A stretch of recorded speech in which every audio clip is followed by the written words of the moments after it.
Hi అందరికి.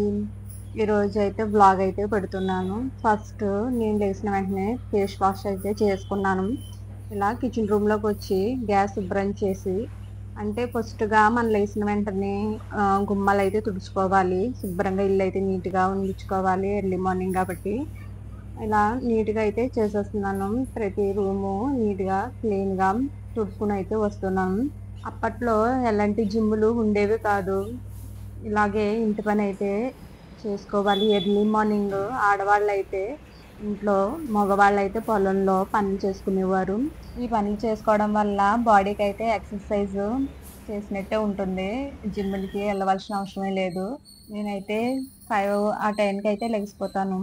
మా పిల్లలు మా వారు అయితే ఒక 6 లేస్తారు. గుమ్మాలన్నీ నీట్గా తుడుచుకుని రావాలి కాబట్టి ఎక్కువ టైమే తీసుకుంటుంది. అంటే కొంచెం ఇల్లు అయితే పెద్దదే, ఖాళీగానే ఉంటుంది.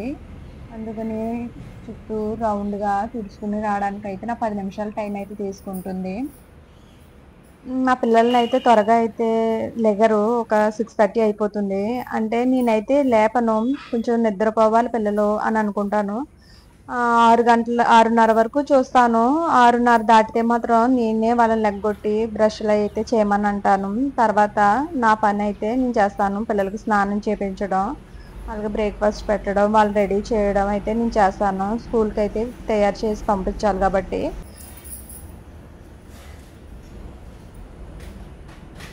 పిల్లలు ఉన్న చోట అయితే బొమ్మలు అయితే ఇంట్లో ఎక్కువగా ఉంటాయి. అవి గుమ్మల్లో మాత్రం ఎక్కడ పడితే అక్కడ ఉంటాయి. ఇలా తుడుచుకునేటప్పుడు మాత్రం అడ్డొస్తాయి. అవి తీసి మళ్ళీ పక్కన పెడతాము. మా ఇంటి దగ్గర చాలా నిశ్శబ్దంగా ఉంటుంది. చుట్టూ పొలాలు, ఎటువంటి డిస్టర్బెన్స్ అయితే ఉండదు. చాలా ప్రశాంతంగా ఉంటుంది.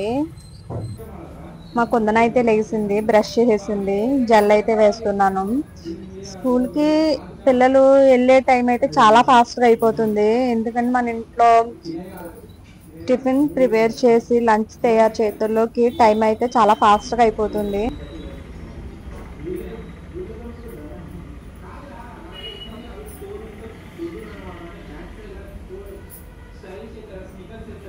మా కొందరికి జల్లు అయితే వేసేసాము. అలాగే స్నానాలు కూడా చేపించేసి యూనిఫామ్ అయితే వేసేసాను.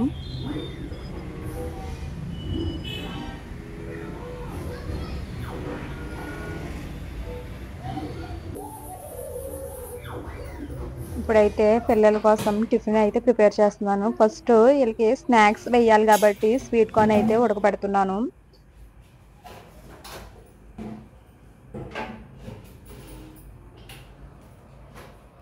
ఈరోజు ఎగ్ కర్రీ అయితే ప్రిపేర్ చేస్తున్నాను. మా పిల్లలు చాలా ఇష్టంగా తింటారు ఎగ్ కర్రీ. అందుకుని ఎగ్ ఉక్రీ అయినా, ఎగ్ కర్రీ అయినా, ఎగ్ ఫ్రైడ్ రైస్ అయినా చాలా ఇష్టంగా తింటారు. ఈ రోజు అయితే కోడిగుడ్లు పులుసు అయితే పెడుతున్నాను. వర్షాకాలం అయితే టైం అయితే చాలా ఫాస్ట్గా అయిపోతుంది. ఎండాకాలము టైం ఉన్నట్టు అనిపిస్తుంది, కానీ ఈ వర్షాకాలం అయితే చాలా ఫాస్ట్గా పరిగెట్టేస్తుంది టైము. ఎగ్స్ అయితే ఉడికిపోయినాయి. ఇప్పుడు కర్రీ అయితే ప్రిపేర్ చేసుకోవాలి.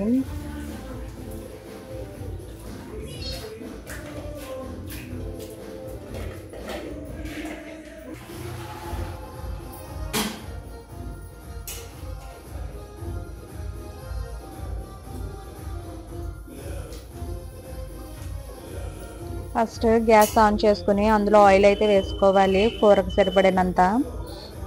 ఆయిల్ కొంచెం కాగిన తర్వాత పసుపు అయితే వేసుకోవాలి, గుడ్లు విడిపోకుండా ఉంటాయి. ఇప్పుడు అందులోనే కోడిగుడ్లు అయితే వేసుకుని ఎర్రగా వేగనివ్వాలి. గుడ్లు అయితే వేగిపోయినాయి. ఇప్పుడు తీసి ప్లేట్లో పక్కన పెట్టుకోవాలి. ఇప్పుడు అదే ఆయిల్లో ఉల్లిపాయ ముక్కలు, పచ్చిమిర్చి వేసుకోవాలి, బాగా ఎర్రగా వేగనివ్వాలి. ఇందులోనే ఒక 1/2 స్పూను ఉప్పు అయితే వేసుకోవాలి, బాగా ఎర్రగా వేగనివ్వాలి. ఉల్లిపాయలు అయితే వేగిపోయినాయి. ఇప్పుడు ఇందులోనే వేగిన కోడిగుడ్లు అయితే వేసుకోవాలి.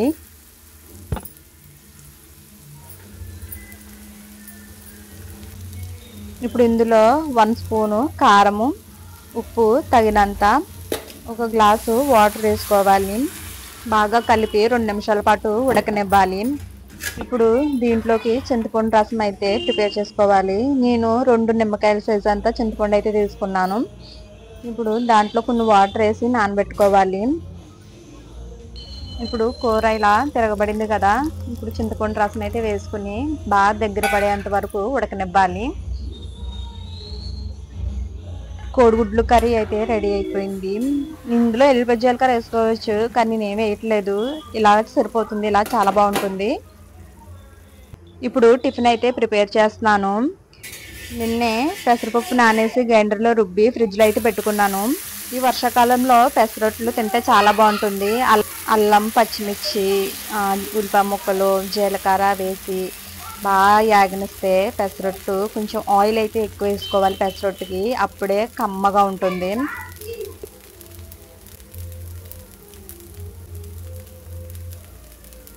పెసరొట్టులోకి నేను వేరుశనగుల చట్నీ అయితే చేసి ఫ్రిడ్జ్లోనే పెట్టేశాను. అది సరిపోతుంది. ఒక పక్కన టిఫిన్ అయితే అవుతుంది, ఈలోపు రైస్ అయితే పెడుతున్నాను.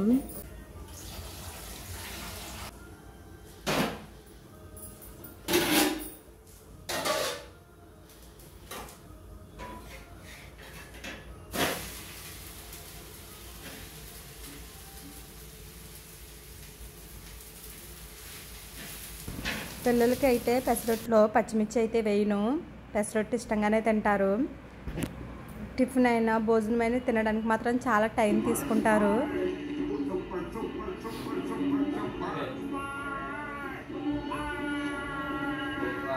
పిల్లలకైతే లంచ్ బాక్స్ పెట్టేశాను.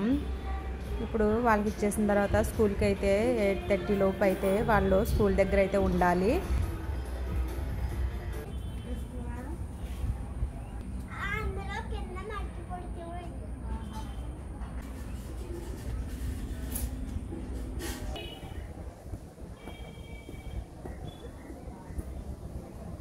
పిల్లల్ని అయితే మా వారు స్కూల్ దగ్గర అయితే డ్రాప్ చేస్తారు.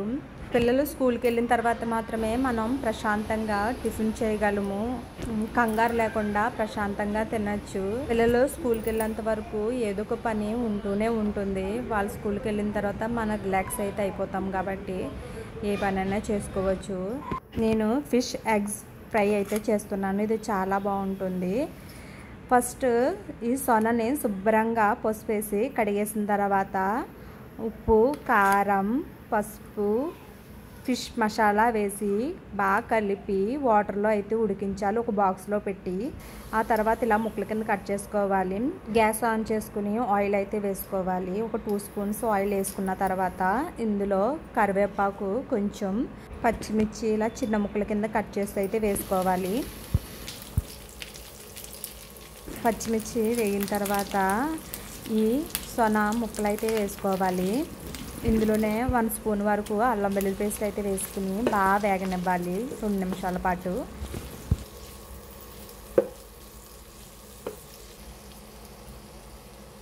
ఇప్పుడు ఇందులో 1/2 స్పూను పసుపు అయితే వేసుకోవాలి. అలాగే 1/2 స్పూను కారము, అలాగే 1/2 spoon salt, 1/2 spoon garam masala వేసుకుని బాగా మిక్స్ చేయాలి. 2 నిమిషాల పాటు బాగా వేగనివ్వాలి. ఈ కలర్లో వచ్చేంత వరకు వేగనివ్వాలి. ఇది చాలా బాగుంటుంది ఈ ఫిష్ ఎగ్స్ ఫ్రై. ఇప్పుడు ఫిష్ ఎగ్స్ ఫ్రై అయితే రెడీ. చాలా బాగుంటుంది. పైన కొంచెం కొత్తిమీర వేసుకోవాలి అంతే.